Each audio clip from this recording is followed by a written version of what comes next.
The first night I was there, the priest that I had met in court handed me a bag of ava powder. Ava is the sacred drink in Polynesia, and it's used in spiritual ceremonies, and they had brought ava to use as part of the spiritual ceremony they were going to be doing. And the priest handed me a bag of ava and asked me to please go put it in the ava bowl. I went over to the ava bowl and I took him literally.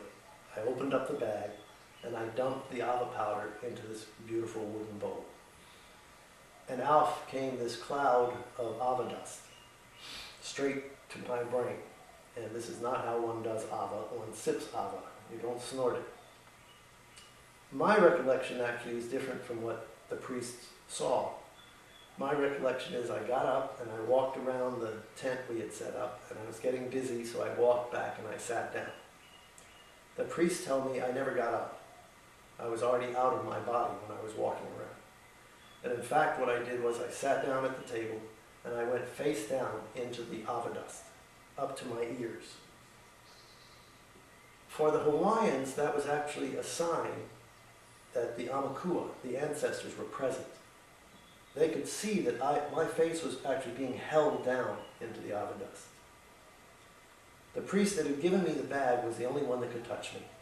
He came over and pulled my head out of the ava dust. Then the others came over and they poured cold water over me, they massaged me, they wrapped tea leaves around my head because they knew my spirit was going to leave my body. And they didn't know if my spirit knew how to get back into my body. And in the Hawaiian understanding, if the spirit leaves the body and doesn't come back within 3 days, you're maki, you're dead. And they certainly didn't want my death to be happening while they're doing this spiritual ceremony for the first time in 120 years. So they were trying to keep my spirit in my body. My spirit left my body. I was out in this vast grayness. There were little shimmers of light here and there, but it was basically a giant gray screen. And out of the grayness then came these bursts of light, rushing past me, like that. And then out of the bursts of light, in the middle, came this human figure, sort of doubled over. And a voice said to me, "You're watching a new God being born." You know, in Hawaii, we know that the veil is very thin between our reality and the other realities, and that information is accessible if you just ask. So I had an understanding by that point that if something like that happens, just sit and wait, and the information will come to you. People will come and tell you things. You'll get things from above. And over the time period after I had the experience, what was told to me was the God I witnessed being born is the God of the fifth age that has been prophesied by the Hopis for a long time. And that this God has come in as sort of an overseer of the unfolding of the fifth age to help humanity move towards fifth age consciousness. The difference between fourth age and fifth age is perhaps best understood in the Hawaiian creation cosmology. There's a book called the Kumalipu that tells the creation story in a very long chant. And the essence of it is we all started from that first polyp of coral out in the ocean. It diverged into many forms of life, came up through the slime onto the land, and eventually produced humans. It's a fairly Darwinian explanation of where we came from. What that means is that we have a knowledge of everything that ever happened on the planet since the first cell of life was created.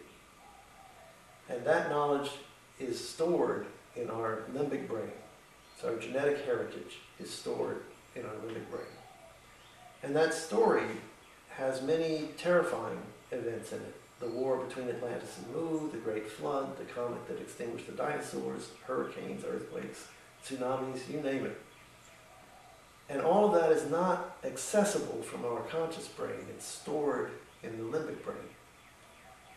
There is, however, an emanation that comes off of those stories of very terrifying energy. And that energy has been running the human family around for a long time, looking for security. We don't know what it is we're afraid of, but we know we're afraid. So we fight wars to gain bigger territories. We gather wealth to feel secure. We set up domination governments to make us feel secure, national security states, all that kind of stuff. All stemming from that fear base in the limbic brain.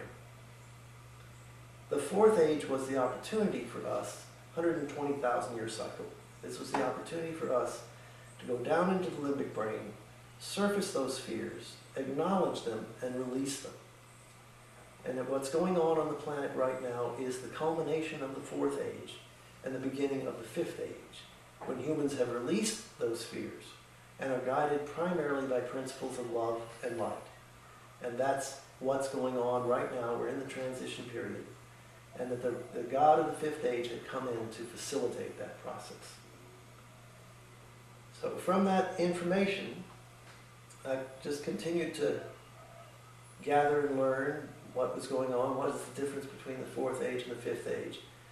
More and more information came in, and that what we were going to see at the end of the fourth age was the surfacing of all the worst fears of humanity. Economic collapse, ecological collapse, pandemics. All of those things were, as we got deeper and deeper into the limbic brain, were being surfaced. And this generation alive on the planet today has the most powerful tools for dealing with those fears. Movies, books, internet, all of those things give us the capacity to take those stories and transmit them to millions of people in an instant. So we're being bombarded by all these fearful stories that could happen. The purpose of the bombardment, however, is to let us acknowledge them and release them. That's a story that's out there that we're not a part of. We're moving into the fifth age, and those are the old stories of the fourth age. The transition may be bumpy, it may be smooth. It'll depend a lot on what each of us individually do in our lives to clear our own fears and project as much love into the world as we can, to act as often as we can from a base of love. So that's the process we're undergoing now, and it's a beautiful process, and it's available to everyone. It's all the secrets. If you look in the bookstores these days, things that were held secret for thousands of years are now out available in paperbacks. Spiritual teachings, spiritual practices. These are all tools that are being offered to people so that they can make their way through this transition and reach the higher consciousness level that is our birthright. It's where we've been headed since we came onto this planet. Now that's all from my experience in the traditional Hawaiian system. I want to shift over to an experience in a different system.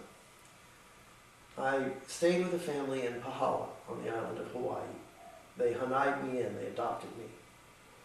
And the practice in that family was they had a box full of little cards.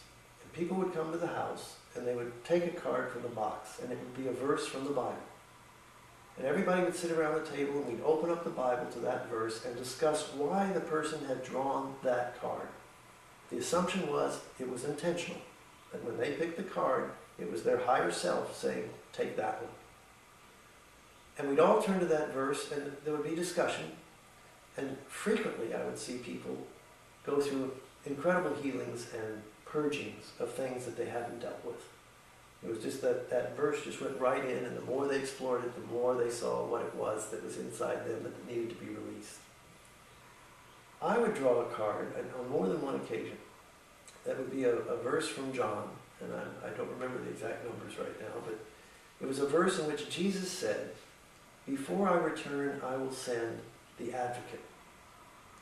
I had never heard of this. I was raised in the Jewish faith, but I've studied many different religions and practices, spiritual practices.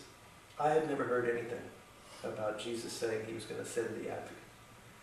So I did what research I could to try and find out about the advocate, and I didn't find anything. I found other names for this figure, the paraclete, the helper. But again, when you're in Hawaii, just sit and wait, the information will come.